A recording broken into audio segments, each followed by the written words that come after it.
Homer, the Iliad. Book 24. The games were over now. The gathered armies scattered, each man to his fast ship, and fighters turned their minds to thoughts of food and the sweet, warm grip of sleep.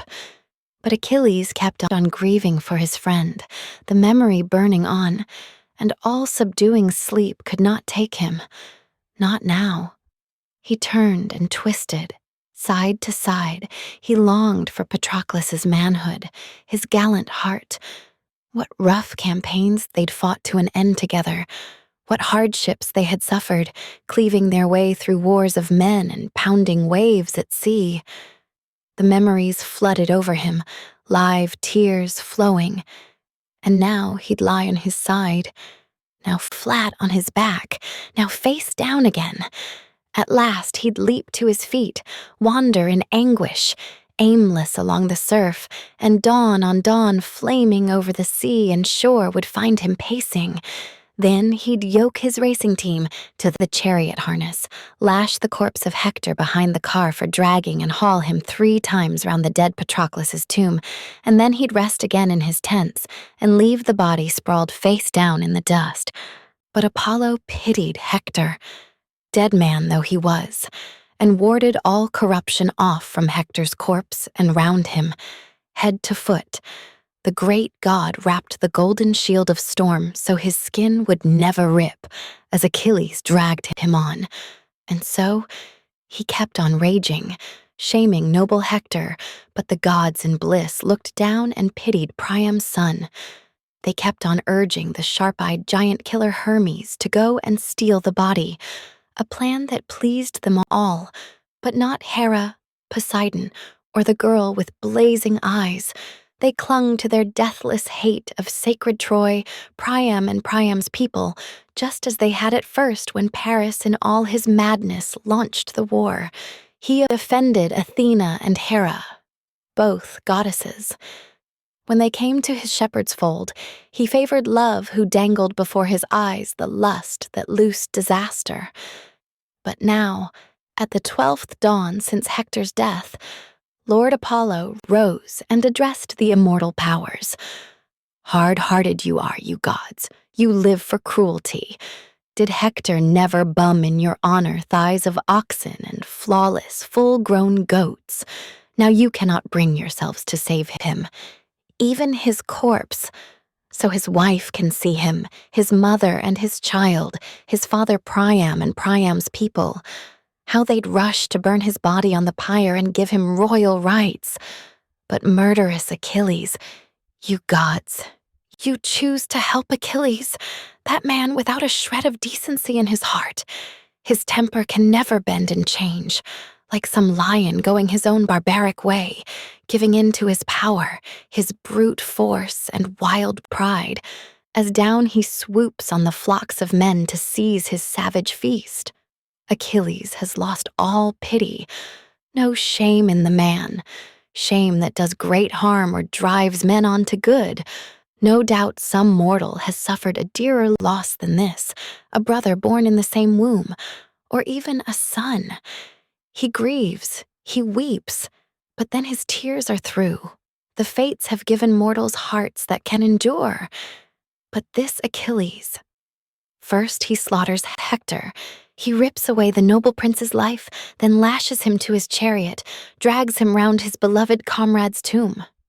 But why, I ask you? What good will it do him? What honor will he gain? Let that man beware, or great and glorious as he is, we mighty gods will wheel on him in anger. Look, he outrages the senseless clay in all his fury. But white-armed Hera flared at him in anger.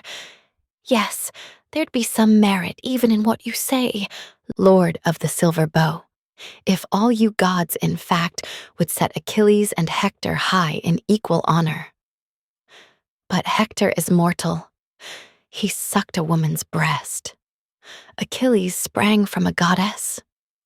When I reared myself, I brought her up and gave her in marriage to a man, to Peleus, dearest to all your hearts, you gods. All you gods you shared in the wedding rites, and so did you, Apollo, there you sat at the feast and struck your lyre. What company you keep now, these wretched Trojans, you forever faithless. But Zeus, who marshals the storm clouds, warned his queen, "Now, Hera, don't fly into such a rage at fellow gods. These two can never attain the same degree of honor." Still, the immortals loved Prince Hector dearly. Best of all, the mortals born in Troy. So I loved him. At least, he never stinted with gifts to please my heart. Never once did my altar lack its share of victims, wine cups tipped in the deep, smoky savor. These are the gifts we claim. They are our rights. But as for stealing courageous Hector's body, we must abandon the idea, not a chance in the world behind Achilles' back. For Thetis is always there, his mother always hovering near him night and day. Now, would one of you gods call Thetis to my presence? So I can declare to her my solemn, sound decree. Achilles must receive the ransom from King Priam. Achilles must give Hector's body back. So he decreed, and Iris, racing a gale wind down with Zeus's message, mid-sea between Samos and Imbros's rugged cliffs, dove in a black swell as groaning breakers roared. Down she plunged to the bottom, fast as a lead weight sheathed in a glinting lure of wild bull's horn, bearing hooked death to the ravenous fish. And deep in a hollow cave she came on Thetis. Gathered round her sat the other immortal sea nymphs, while Thetis amidst them mourned her brave son's fate. Doomed to die, she knew, on the fertile soil of Troy, far from his native land. Quick as the wind, now Iris rushed to the goddess, urging, "Rise, Thetis! Zeus with his everlasting counsels calls you now." Shifting on her glistening feet, the goddess answered, "Why, what does the great god want with me? I cringe from mingling with the immortals now. Oh, the torment, never-ending heartbreak. But go I shall. A high decree of the Father must not come to nothing, whatever he commands." The radiant queen of sea nymphs seized a veil, blue-black, no robe darker in all the ocean's depths, and launched up and away with wind-swift Iris leading. The ground swell round them cleaved and opened wide, and striding out on shore they soared to the high sky and found far-seeing Zeus, and around him all the gods who live in bliss forever sat in a grand assembly. And Thetis took a seat beside the father, a throne Athena yielded.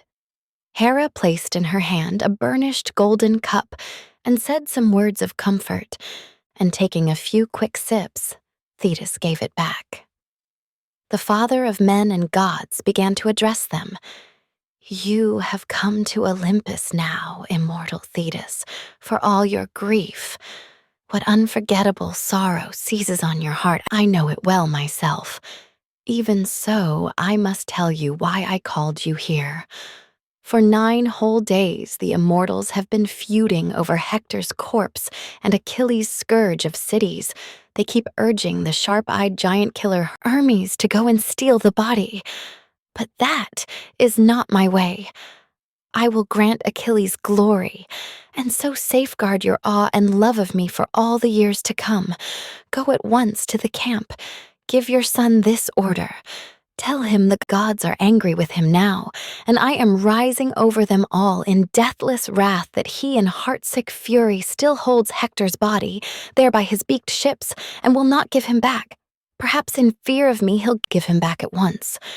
Then, at the same time, I am winging Iris down to great-hearted Priam, commanding the king to ransom his dear son, to go to Achaea's ships, bearing gifts to Achilles, gifts to melt his rage." So he decreed, and Thetis, with her glistening feet, did not resist a moment. Down the goddess flashed from the peaks of Mount Olympus, made her way to her son's camp, and there he was. She found him groaning hard, choked with sobs.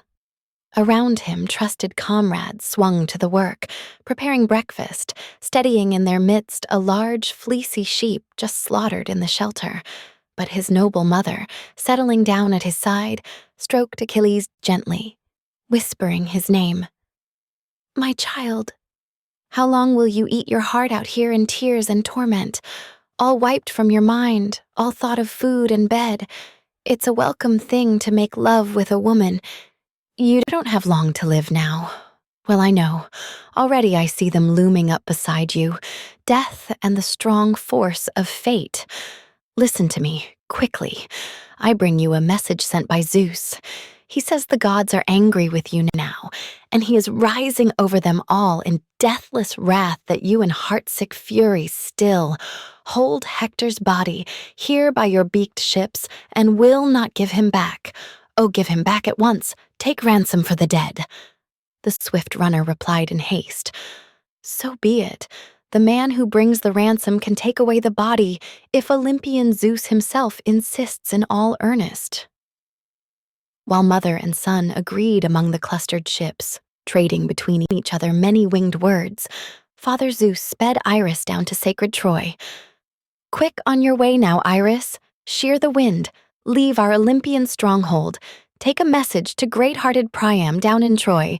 He must go to Achilles' ships and ransom his dear son, bearing gifts to Achilles, gifts to melt his rage. But let him go alone. No other Trojan attend him, only a herald with him, a seasoned, older one who can drive the mules and smooth running the wagon and bring the hero's body back to sacred Troy, the man that brilliant Achilles killed in battle. Let him have no fear of death, no dread in his heart. Such a powerful escort we will send him. The giant killer Hermes will guide him all the way to Achilles' presence. And once the god has led him within the fighter's shelter, Achilles will not kill him. He'll hold back all the rest. Achilles is no madman, no reckless fool, not the one to defy the god's commands. Whoever begs his mercy, he will spare with all the kindness in his heart." So he decreed, and Iris ran his message, racing with gale force to Priam's halls, where cries and mourning met her. Sons huddled round their father deep in the courtyard, robes drenched with tears, and the old man amidst them, buried, beaten down in the cloak that wrapped his body. Smeared on the old man's head and neck, the dung lay thick that he scraped up in his own hands, groveling in the filth. Throughout the house, his daughters and sons' wives wailed, remembering all the fine, brave men who lay dead now, their lives destroyed at the fighting Argives' hands. And Iris, Zeus's crier, standing alongside Priam, spoke in a soft voice, but his limbs shook at once. "Courage, Dardan Priam. Take heart. Nothing to fear. No herald of doom. I come on a friendly mission. I come with all goodwill. I bring you a message sent by Zeus, a world away, but he has you in his heart. He pities you now. Olympian Zeus commands you to ransom royal Hector, to bear gifts to Achilles, gifts to melt his rage.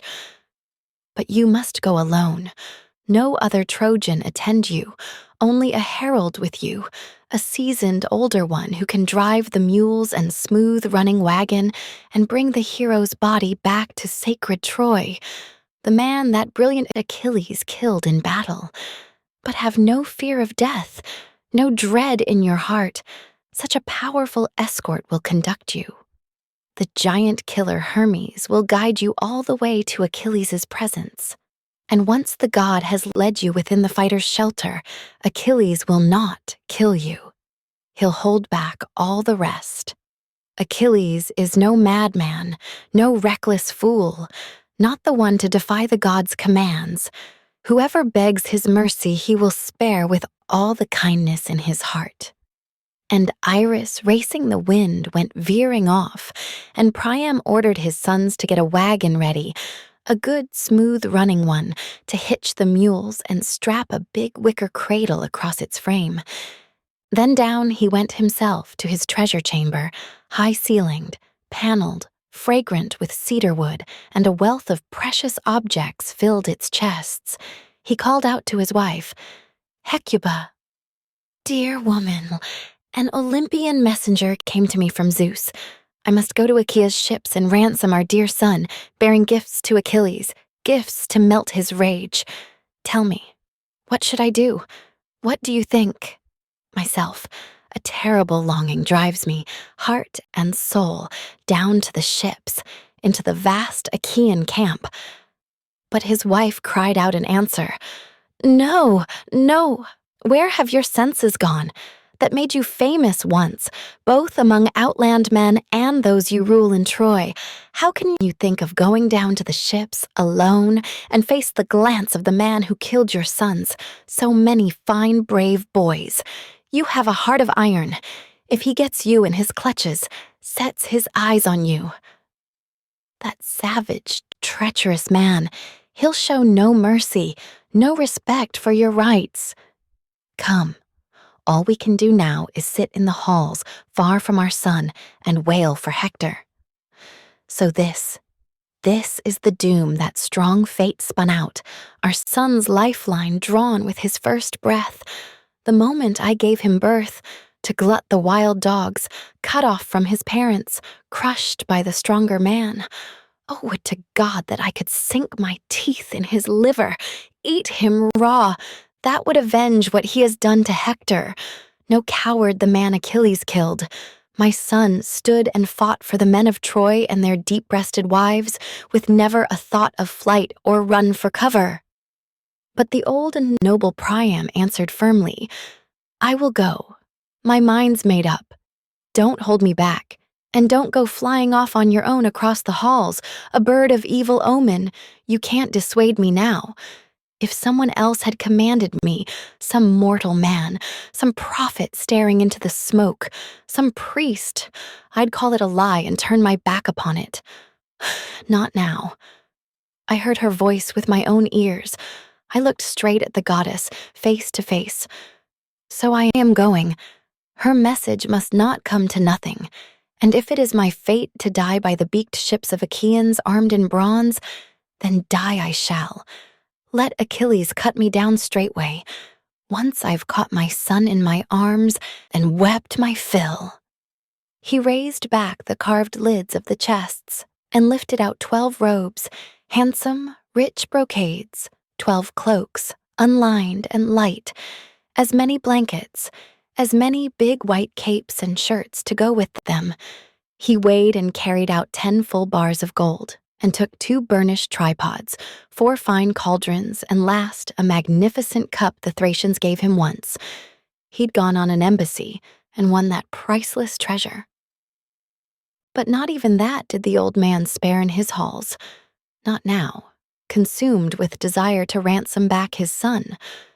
Crowds of Trojans were mobbing his colonnades. He gave them a tongue-lashing, sent them packing. "Get out! You good-for-nothings, public disgraces! Haven't you got enough to wail about at home without coming here to add to all my griefs? You think it nothing, the pain that Zeus has sent me? He's destroyed my best son. You'll learn, too, in tears. Easier game you'll be for Argive troops to slaughter, now my Hector's dead. But before I have to see my city annihilated, laid waste before my eyes. Oh, let me go down to the house of death." He herded them off with his staff. They fled outside before the old man's fury. So he lashed out at his sons, cursing the sight of Helenus, Paris, noble Agathon, Pammon, Antiphanus, Polites loud with the war cry, Deiphobus and Hippothous, even lordly Dias. The old man shouted at all 9, rough commands. "Get to your work! My vicious sons, my humiliations! If only you'd all been killed at the fast ships instead of my dear Hector. But dear God, my life so cursed by fate, I fathered hero sons in the wide realm of Troy, and now, not a single one is left. I tell you, Mestor the indestructible, Troilus passionate horseman, and Hector, a god among men, no son of a mortal man, he seemed a deathless god's. But Ares killed them and all he left me are these disgraces, liars, dancers, heroes only at beating the dancing rings. You plunder your own people for lambs and kids. Why don't you get my wagon ready? Now, at once, pack all these things aboard. We must be on our way. Terrified by their father's rough commands, the sons trundled a mule wagon out at once, a good smooth-running one, newly finished, balanced and bolted tight, and strapped a big wicker cradle across its frame. They lifted, off its hook, a boxwood yoke for the mules, its bulging pommel fitted with rings for guide reins, brought out with the yoke, its yoke strap 9 arms long, and wedged the yoke down firm on the sanded, tapered pole on the front peg, and slipped the yoke ring onto its pin, strapped the pommel with 3 good twists, both sides, then lashed the assembly round and down the shaft, and under the clamp they made the lashing fast. Then the priceless ransom for Hector's body. Hauling it up from the vaults, they piled it high on the wagon's well-made cradle. Then they yoked the mules, stamping their sharp hoofs, trained for heavy loads, that the Mysians once gave Priam, princely gifts. And last they yoked his team to the king's chariot. Stallions he bred himself in his own polished stalls. No sooner were both men harnessed up beneath the roofs, Priam and Herald, minds set on the coming journey, than Hecuba rushed up to them, gaunt with grief, her right hand holding a golden cup of honeyed wine so the men might pour libations forth at parting. She stood in front of the horses, crying up at Priam, "Here quickly, pour a libation out to Father Zeus. Pray for a safe return from all our mortal enemies, seeing you're dead set on going down to the ships, though you go against my will. But if go you must, pray, at least, to the great god of the dark storm cloud, up there on Ida, gazing down on the whole expanse of Troy. Pray for a bird of omen, Zeus's wind-swift messenger, the dearest bird in the world to his prophetic heart, the strongest thing on wings, clear on the right, so you can see that sign with your own eyes, and trust your life to it as you venture down to Achaea's ships and the fast chariot teams. But if far-seeing Zeus does not send you that sign, his own messenger, then I urge you, beg you, don't go down to the ships, not for all the passion in your heart." The old majestic Priam gave his answer, "Dear woman, surely I won't resist your urging now. It's well to lift our hands and ask great Zeus for mercy." And the old king motioned a steward standing by to pour some clear, pure water over his hands, and she came forward, bearing a jug and basin. He rinsed his hands, took the cup from his wife, and taking a stand amidst the forecourt, prayed, pouring the wine to earth and scanning the high skies. Priam prayed in his rich, resounding voice, "Father Zeus, ruling over us all from Ida, God of greatness, God of glory, grant that Achilles will receive me with kindness, mercy. Send me a bird of omen, your own wind-swift messenger, the dearest bird in the world to your prophetic heart, the strongest thing on wings, clear on the right, so I can see that sign with my own eyes and trust my life to it, as I venture down to Achaea's ships and the fast chariot teams." And Zeus, in all his wisdom, heard that prayer, and straightway the father launched an eagle, truest of Zeus's signs that fly the skies, the dark marauder that mankind calls the Black Wing. Broad as the door of a rich man's vaulted treasure chamber, well fitted with sturdy bars, so broad each wing of the bird spread out on either side as it swept in through the city, flashing clear on the right before the king and queen. All looked up, overjoyed, the people's spirits lifted, and the old man, rushing to climb aboard his chariot, drove out through the gates and echoing colonnades. The mules in the lead hauled out the four-wheeled wagon, driven on by seasoned Idaeus. The horses came behind as the old man cracked the lash and urged them fast throughout the city with all his kinsmen trailing, weeping their hearts out, as if he went to his death. But once the two passed down through crowded streets and out into open country, Priam's kin turned back, his sons and in-laws straggling home to Troy. But Zeus, who beholds the world, could hardly fail to see the two men striking out across the plain. As he watched the old man, he filled with pity and quickly summoned Hermes, his own dear son. Hermes, escorting men is your greatest joy. You above all the gods, and you listen to the wish of those you favor. So down you go. Down and conduct King Priam there through Achaea's beaked ships, so none will see him, none of the Argive fighters recognize him now, not till he reaches Peleus's royal son. So he decreed, and Hermes, the giant-killing guide, obeyed at once. Under his feet, he fastened the supple sandals, never-dying gold, that wing him over the waves and boundless earth with the rush of gusting winds. He seized the wand that enchants the eyes of men whenever Hermes wants, or wakes them up from sleep. That wand in his grip he flew, the mighty giant killer touching down on Troy and the Hellespont in no time, and from there he went on foot, for all the world like a young prince, sporting his first beard, just in the prime and fresh, warm pride of youth. And now, as soon as the two drove past the great tomb of Ilus, they drew rein at the ford to water mules and team. A sudden darkness had swept across the earth, and Hermes was all but on them when the herald looked up, saw him, shouted at once to Priam, "Danger, my king! Think fast! I see a man. I'm afraid we'll both be butchered on the spot. Into the chariot. Hurry! Run for our lives, or fling ourselves at his knees and beg for mercy." The old man was stunned. In a swirl of terror, the hairs stood bristling all over his gnarled body. He stood there, staring dumbly. Not waiting for welcome, the running god of luck went straight up to Priam, clasped the old king's hands, and asked him warmly, "Father, where do you drive these mules and team through the god-sent night while other mortals sleep? Have you no fear of the Argives breathing hate and fury? Here are your deadly enemies camping close at hand. Now what if one of them saw you, rolling blithely on through the rushing night with so much tempting treasure?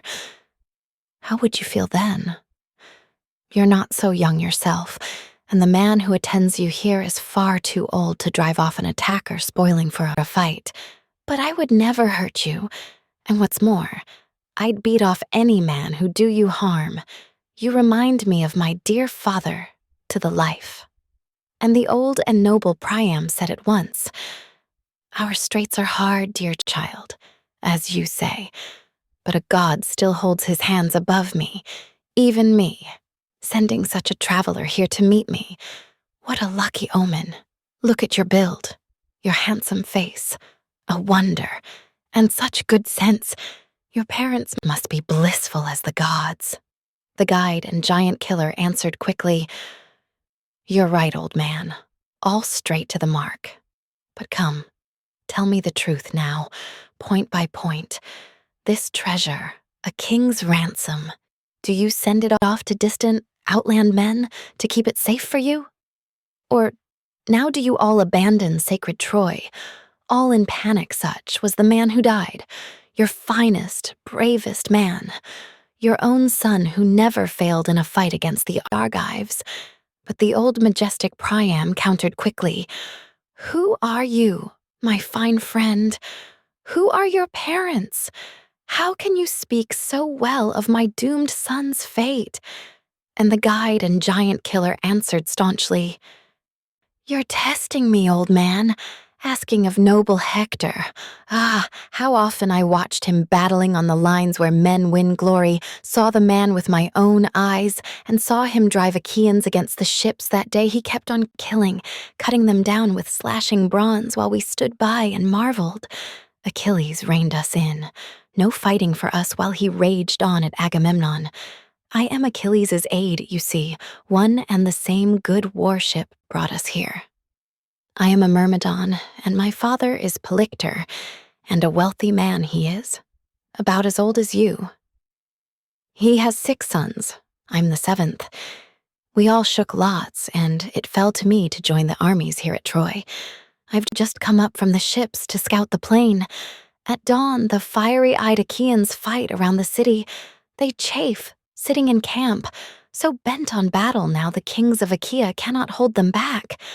And the old and noble Priam asked at once, "If you really are the royal Achilles' aide, please, tell me the whole truth, point by point. My son, does he still lie by the beached ships, or by now has the great Achilles hacked him limb from limb and served him to his dogs?" The guide and giant killer reassured him. "So far, old man, no birds or dogs have eaten him. No, there he lies, still there at Achilles' ship, still intact in his shelters. This is the 12th day he's lain there, too, but his body has not decayed, not in the least. Nor have the worms begun to gnaw his corpse, the swarms that devour men who fall in battle. True, dawn on fiery dawn, he drags him round his beloved comrade's tomb, drags him ruthlessly, but he cannot mutilate his body. It's marvelous. Go see for yourself how he lies there fresh as dew, the blood washed away, and no sign of corruption. All his wounds sealed shut, wherever they struck, and many drove their bronze blades through his body. Such pains the blissful gods are lavishing on your son, dead man though he is. The gods love him dearly." And the old man rejoiced at that, bursting out, "Oh, my child, how good it is to give the immortals fit and proper gifts. Now take my son, or was he all a dream? Never once in his halls did he forget the gods who hold Olympus. Never. So now they remember him. If only after death. Come this handsome cup. Accept it from me, I beg you. Protect me, escort me now, if the gods will it so, all the way till I reach Achilles' shelter." The guide and giant killer refused him firmly. "You test me again, old man, since I am young. But you will not persuade me, tempting me with a gift behind Achilles' back. I fear the man. I'd die of shame to rob him. Just think of the trouble I might suffer later. But I'd escort you with all the kindness in my heart, all the way till I reach the shining hills of Argos, bound in a scudding ship or pacing you on foot. And no marauder on earth, scorning your escort, would dare attack you then." And the god of luck, leaping onto the chariot right behind the team, quickly grasped the whip and reins in his hands and breathed fresh spirit into the mules and horses. As they reached the trench and rampart round the fleet, the sentries had just begun to set out supper there, but the giant killer plunged them all in sleep. He spread the gates at once, slid back the bars, and ushered Priam in with his wagon load of treasure. Now, at last, they approached royal Achilles' shelter, the tall, imposing lodge the Myrmidons built their king, hewing planks of pine, and roofed it high with thatch, gathering thick, shaggy reeds from the meadow banks, and round it built their king a spacious courtyard fenced with close-set stakes. A single pine beam held the gates, and it took 3 men to ram it home, 3 to shoot the immense bolt back and spread the doors. 3 average men. Achilles alone could ram it home himself, but the god of luck now spread the gates for the old man, drove in the glinting gifts for Peleus' swift son, climbed down from behind the team, and said to Priam, "Old man, look, I am a god come down to you. I am immortal Hermes. My father sent me here to be your escort, but now I will hasten back. I will not venture into Achilles' presence. It would offend us all for a mortal man to host an immortal face to face. But you go in yourself and clasp Achilles' knees, implore him by his father, his mother with lovely hair, by his own son so you can stir his heart. With that urging, Hermes went his way to the steep heights of Olympus, but Priam swung down to earth from the battle car, and leaving Idaeus there to rein in mules and team, the old king went straight up to the lodge where Achilles, dear to Zeus, would always sit. Priam found the warrior there inside, many captains sitting some way off, but two, veteran Automedon and the fine fighter Alcimus, were busy serving him. He had just finished dinner, eating, drinking, and the table still stood near. The majestic king of Troy slipped past the rest and, kneeling down beside Achilles, clasped his knees and kissed his hands. Those terrible man-killing hands that had slaughtered Priam's many sons in battle, awesome as when the grip of madness seizes one who murders a man in his own fatherland and flees abroad to foreign shores, to a wealthy, noble host, and a sense of marvel runs through all who see him. So Achilles marveled, beholding majestic Priam. His men marveled too, trading startled glances. But Priam prayed his heart out to Achilles. Remember your own father, great godlike Achilles, as old as I am, past the threshold of deadly old age. No doubt the countrymen round about him plague him now, with no one there to defend him, beat away disaster. No one. But at least he hears you're still alive, and his old heart rejoices, hopes rising, day by day, to see his beloved son come sailing home from Troy. But I, dear God, my life so cursed by fate, I fathered hero sons in the wide realm of Troy, and now not a single one is left, I tell you. 50 sons I had when the sons of Achaea came, 19 born to me from a single mother's womb, and the rest by other women in the palace. Many, most of them violent Ares, cut the knees from under. But one was left me, to guard my walls, my people, the one you killed the other day, defending his fatherland, my Hector. It's all for him I've come to the ships now, to win him back from you. I bring a priceless ransom. Revere the gods, Achilles. Pity me in my own right. Remember your own father. I deserve more pity. I have endured what no one on earth has ever done before. I put to my lips the hands of the man who killed my son. Those words stirred within Achilles a deep desire to grieve for his own father. Taking the old man's hand, he gently moved him back. And overpowered by memory, both men gave way to grief. Priam wept freely for man-killing Hector, throbbing, crouching before Achilles' feet as Achilles wept himself. Now for his father, now for Patroclus once again, and their sobbing rose and fell throughout the house. Then, when brilliant Achilles had had his fill of tears, and the longing for it had left his mind and body, he rose from his seat, raised the old man by the hand, and filled with pity now for his gray head and gray beard, he spoke out winging words, flying straight to the heart. Poor man, how much you've borne! Pain to break the spirit! What daring brought you down to the ships, all alone, to face the glance of the man who killed your sons, so many fine, brave boys? You have a heart of iron. Come, please, sit down on this chair here. Let us put our griefs to rest in our own hearts, rake them up no more, raw as we are with mourning. What good's to be won from tears that chill the spirit? So the immortals spun our lives that we wretched men live on to bear such torments. The gods live free of sorrows. There are 2 great jars that stand on the floor of Zeus's halls and hold his gifts, our miseries one, the other blessings. When Zeus, who loves the lightning, mixes gifts for a man, now he meets with misfortune, now good times in turn.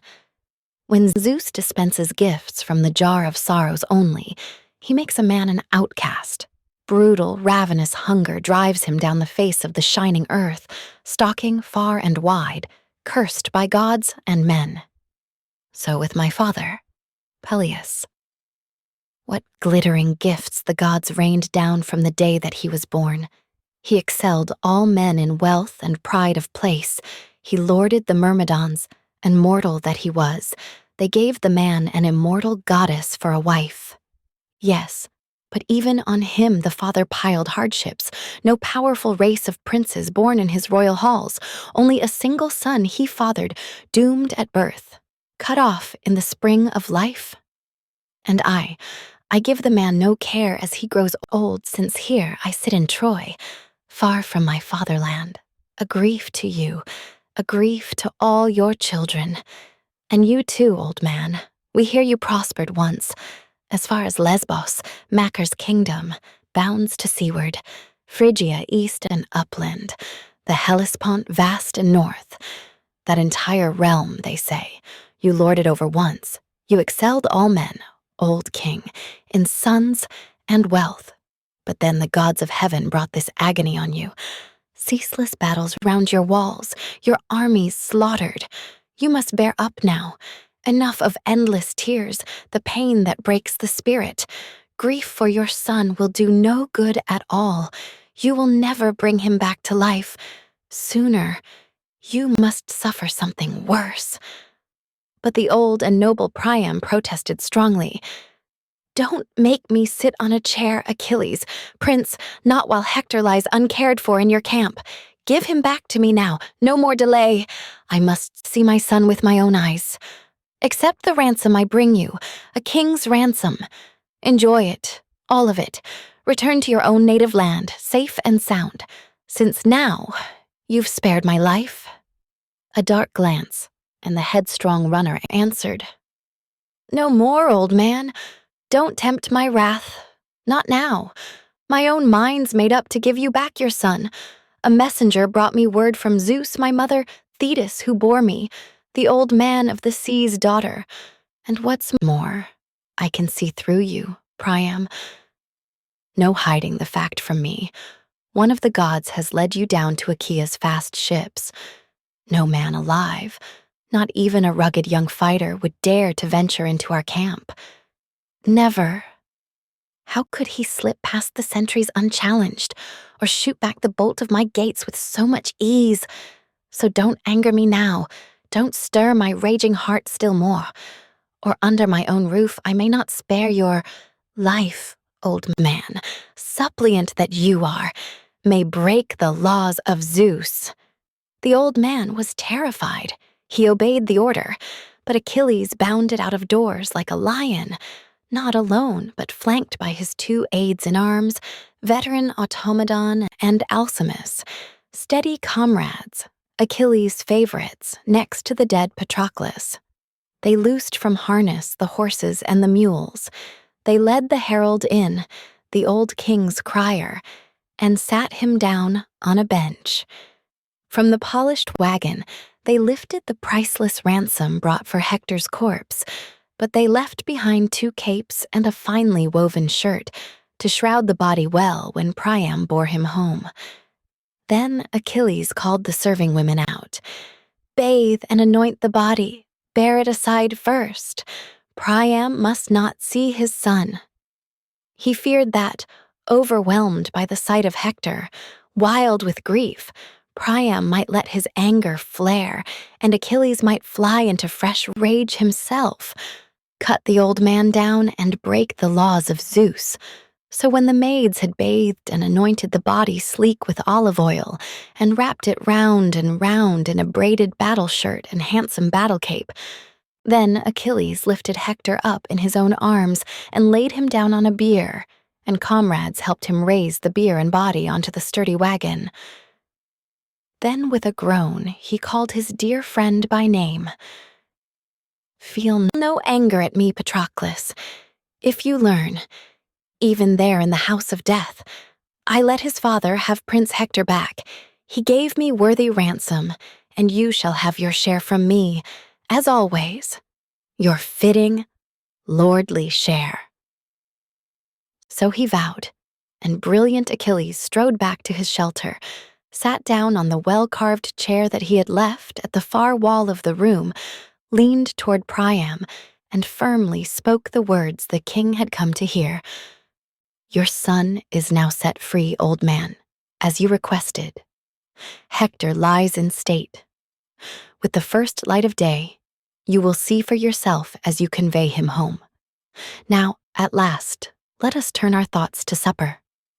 Even Niobe, with her lustrous hair, remembered food, though she saw a dozen children killed in her own halls, 6 daughters and 6 sons in the pride and prime of youth. True, Lord Apollo killed the sons with his silver bow, and Artemis showering arrows killed the daughters. Both gods were enraged at Niobe. Time and again she placed herself on a par with their own mother, Leto, in her immortal beauty. How she insulted Leto. "All you have borne is 2, but I have borne so many."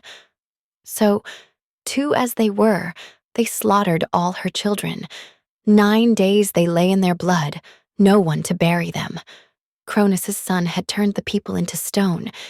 Then on the 10th, the gods of heaven interred them. And Niobe, gaunt, worn to the bone with weeping, turned her thoughts to food. And now, somewhere, lost on the crags, on the lonely mountain slopes, on Sipylus, where, they say, the nymphs who live forever, dancing along the Achilles River, run to beds of rest.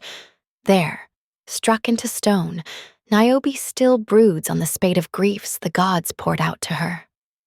So come, we too, old king, must think of food. Later you can mourn your beloved son once more, when you bear him home to Troy, and you'll weep many tears." Never pausing, the swift runner sprang to his feet and slaughtered a white sheep as comrades moved in to skin the carcass quickly, dress the quarters well. Expertly they cut the meat in pieces, pierced them with spits, roasted them to a turn, and pulled them off the fire. Automedon brought the bread, set it out on the board in ample wicker baskets. Achilles served the meat. They reached out for the good things that lay at hand, and when they had put aside desire for food and drink, Priam the son of Dardanus gazed at Achilles, marveling now at the man's beauty, his magnificent build. Face to face he seemed a deathless god, and Achilles gazed and marveled at Dardan Priam, beholding his noble looks, listening to his words. But once they'd had their fill of gazing at each other, the old majestic Priam broke the silence first. "Put me to bed quickly, Achilles, prince. Time to rest, to enjoy the sweet relief of sleep. Not once have my eyes closed shut beneath my lids from the day my son went down beneath your hands. Day and night I groan, brooding over the countless griefs, groveling in the dung that fills my walled-in court. But now, at long last, I have tasted food again and let some glistening wine go down my throat. Before this hour, I had tasted nothing." He shook his head as Achilles briskly told his men and serving women to make beds in the porch's shelter, to lay down some heavy purple throws for the beds themselves, and over them spread some blankets, thick woolly robes, a warm covering laid on top. Torches in hand, they left the hall and fell to work at once, and in no time 2 good beds were spread and made. Then Achilles nodded to Priam, leading the king on with brusque advice. "Sleep outside, old friend, in case some Achaean captain comes to visit. They keep on coming now, huddling beside me, making plans for battle. It's their duty. But if one saw you here in the rushing dark night, he'd tell Agamemnon straight away, our good commander. Then you'd have real delay in ransoming the body.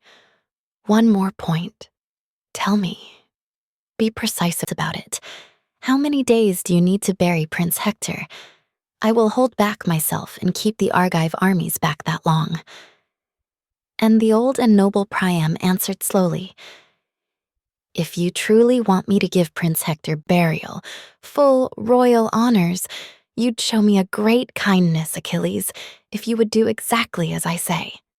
You know how crammed we are inside our city, how far it is to the hills to haul in timber, and our Trojans are afraid to make the journey. Well, 9 days we should mourn him in our halls. On the 10th we'd bury Hector, hold the public feast. On the 11th build the barrow high above his body. On the 12th we'd fight again, if fight we must. The swift runner Achilles reassured him quickly. All will be done, old Priam, as you command. I will hold our attack as long as you require. With that, he clasped the old king by the wrist, by the right hand, to free his heart from fear.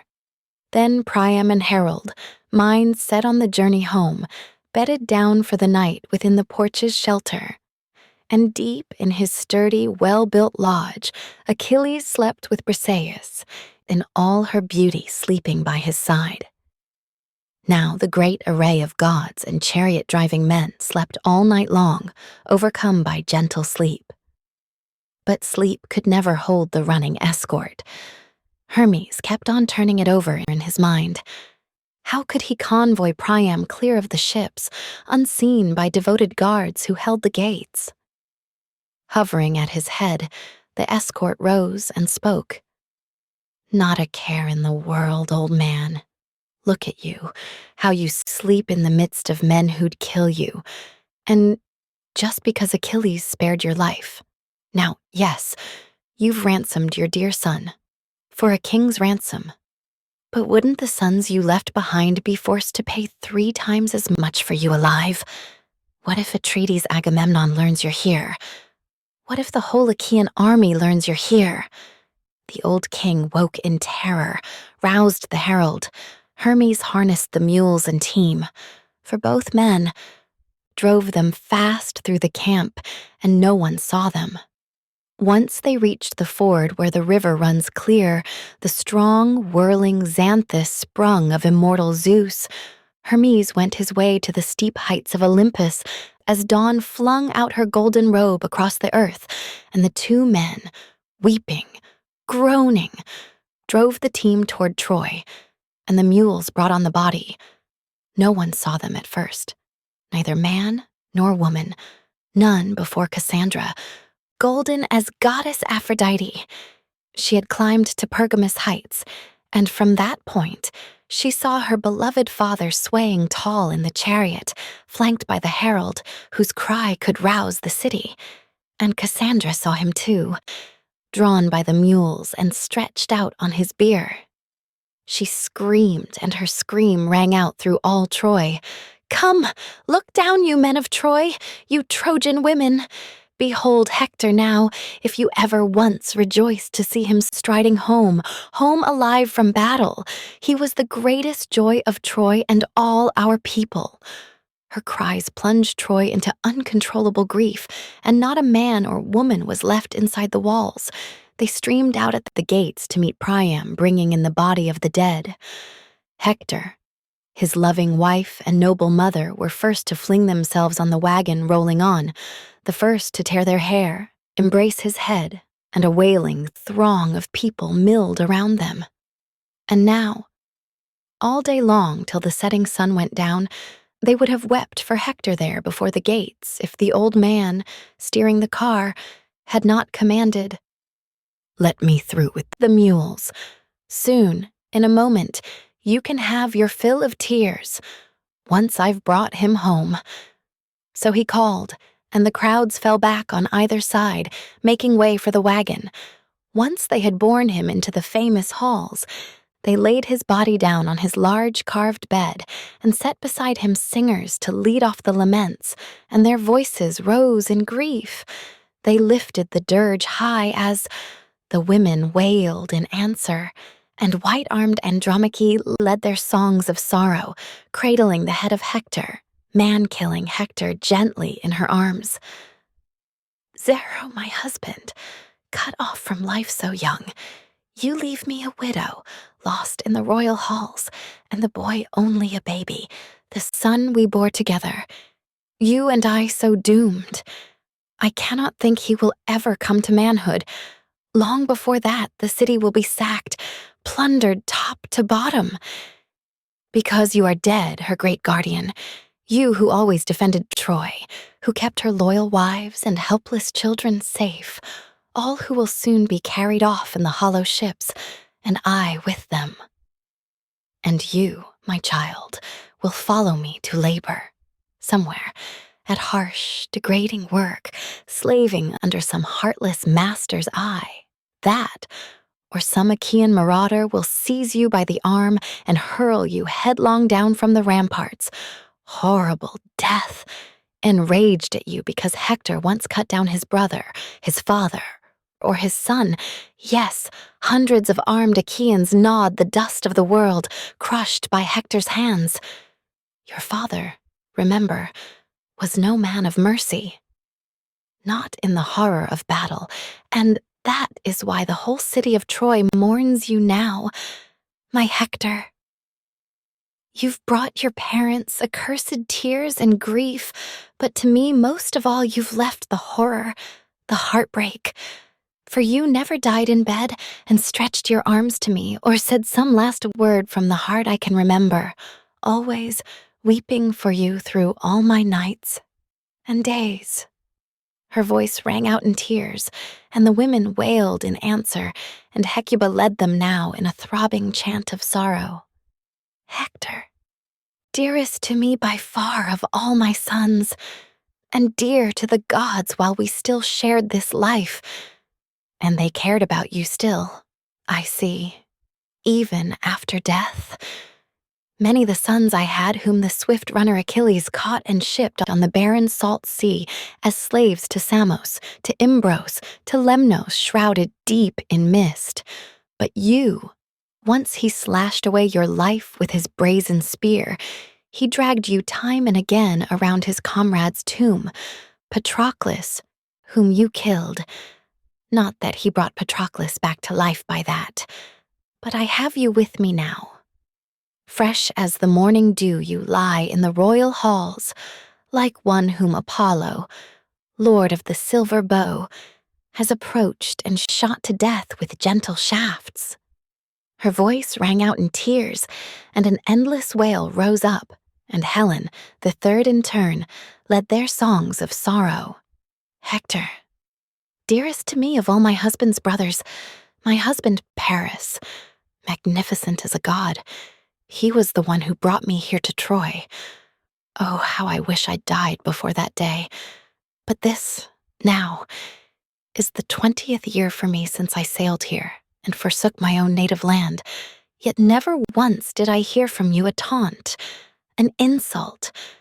But if someone else in the royal halls would curse me, one of your brothers or sisters or brothers' wives trailing their long robes, even your own mother, not your father, always kind as my own father, why, you'd restrain them with words, Hector. You'd win them to my side. You with your gentle temper, all your gentle words. And so in the same breath I mourn for you and me, my doom-struck, harrowed heart. Now there is no one left in the wide realm of Troy, no friend to treat me kindly. All the countrymen cringe from me in loathing. Her voice rang out in tears, and vast throngs wailed, and old King Priam rose and gave his people orders. Now, you men of Troy, haul timber into the city.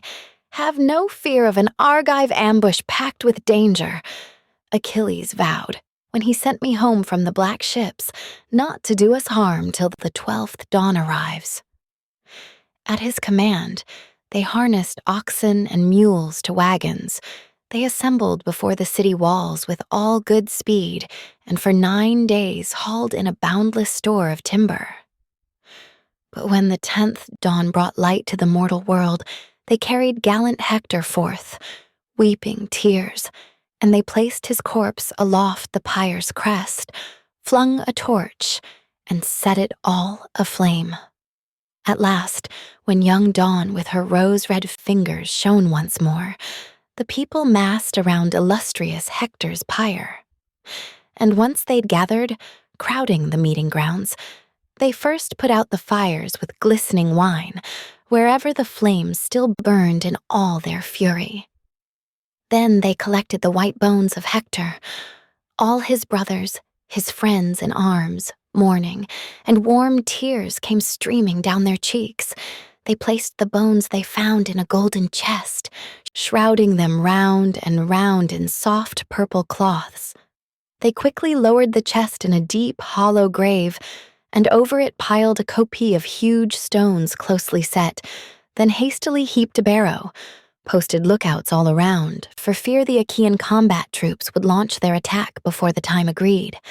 And once they'd heaped the mound, they turned back home to Troy, and gathering once again, they shared a splendid funeral feast in Hector's honor, held in the house of Priam, king by will of Zeus. And so, the Trojans buried Hector Breaker of Horses